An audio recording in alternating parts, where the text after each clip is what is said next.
சதி என்கின்ற தாட்சாயினி என்ற பெண் சிவபெருமான் மீது கொண்ட காதலால் தவமிருந்து தன் காதலை சிவபெருமான் மீது வெளிப்படுத்தி விட்டாள். சிவபெருமானும் சரி, நான் உன்னை திருமணம் செய்து கொள்கிறேன் என்று சொல்லிவிட்டார். சிவபெருமான் தனக்கு மருமகனாக வந்துவிட்டால் மேலும் தனக்கு புகழும் அதிகாரமும் கிடைக்கும் என்று நம்பி தாட்சாயினி தந்தையாகிய தச்சன் திருமணத்திற்கு சம்மதம் தெரிவித்து விட்டார். அந்த தச்சன் கைலாயம் சென்றபோது சிவபெருமான் எழுந்து நின்று வரவேற்காததை நினைத்து வருத்தம் கொண்டார். அந்த வருத்தம் சிவபெருமான் மீதான கோபமாக மாறியது.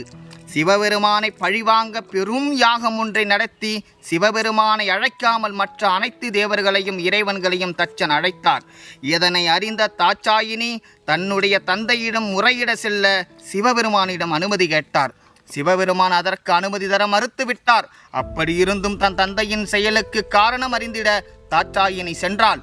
அங்கு சரியான மரியாதை இல்லாமல் போனதால் அவமானம் அடைந்து யாக குண்டத்தில் விழுந்து இறந்து போனாள்.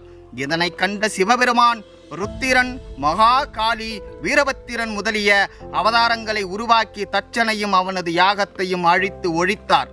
இந்த புராண கதையை எழுதியதும் வேதவியாசன்தான். இந்த புராணத்தை உண்மை என்று நம்பி திருமூலர் என்ற பெயரால் திருமந்திரத்தை எழுதிய சித்தரும் தன்னுடைய 2ஆம் தந்திரத்தில் தந்தை பிரான் வெகுண்டான் தக்கன் வேள்வியை வெந்தழல் ஊடே புறப்பட விண்ணவர் முந்திய பூசை முடியார் முறைக்கட்டு சிந்தினர் அண்ணல் சினம் செய்த போதே என்று திருமந்திரத்தை எழுதிய சித்தரும் உண்மை தெரியாமல் ஏமாந்து போய் வேதவியாசனால் இந்த உலகிற்கு கொடுக்கப்பட்ட தியானம், யோகம் போன்ற சாதனங்களை கடுமையாக செய்து தன் நூலின் வாயிலாக இந்த உலக மக்களுக்கும் கற்பித்து ஏகதேசத்தில் லாபம் அடைவதாக நினைத்து சமாதி அடைந்து வீண் போய்விட்டார்.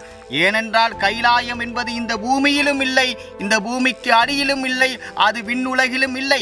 கைலாயம் என்பது நமது உடலில் உள்ள ஒரு பை என்று குறிப்பிடுகிறார் வள்ளல் பெருமானார்.